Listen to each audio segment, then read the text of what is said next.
ಏನು ಅಕ್ಷರ? H. ಹೌದಾ? ಕಾಲಲ್ಲಿಟ್ಟು ಬರೆದ್ರೆ ಸರಿ ಆಗ್ತದಾ? ಆಯ್ತು.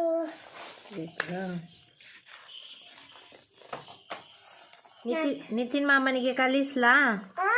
ಬೇಡವಾ? ಕಾನಜ್ಜನಿಗೆ ಕಲಿಸ್ಬೇಕಾ?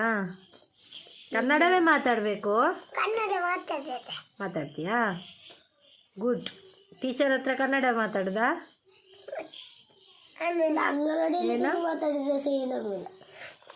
ಏನು ಮಗ? ಏನು?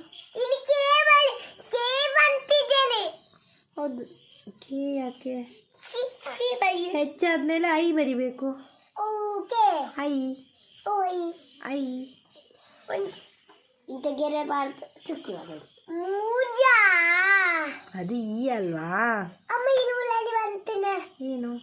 ಇಂಥ ಚುಕ್ಕಿ ಚುಕ್ಕಿ ಬಾರ್ದೆ ಇಂಥ ಗೆರೆ ಬನ್ನ ಅಂಚೆ ಬಳಿಯೋ. ಸ್ಟ್ಯಾಂಡಿಂಗ್ ಲೈನ್, ಅಂಚನೆ ಸ್ಲೀಪಿಂಗ್ ಲೈನ್ ಅಂಚನೆ ಬಲ್ಪೆ. ಅಲ್ಲ ಎಷ್ಟೊಂದು ಬರ್ದಿದ್ಯಲ್ಲ ಸಾನು? ಒಂದು 3 ಬಲ್ಪೆ. ಚುಕ್ಕಿ ಎಲ್ಲಿ ನಿನ್ನ ಕನ್ನಡ? ಇಲ್ಲಿ ಬರೀತೇನೆ, ಇಲ್ಲಿ ಬರೀತೇನೆ. ಓಕೆ ಓಕೆ ಬರ್ರಿ. ಇಲ್ಲಿ ಬರೀತೇನೆ, ಇಲ್ಲಿ ಬರೀತೇನೆ, ಇಲ್ಲಿ ಬರೀತೇನೆ. ಸರಿ ಬರೀ. ಮತ್ತೆ ಏನು ಮಾಡ್ತಾ ಇದ್ದಿ ಬರೆಯೋದು ಬಿಟ್ಟು? ಯಾರು ಬರೀತಾರಾ? ಬರಿ ಬರಿ ಬರಿ ಬರಿ.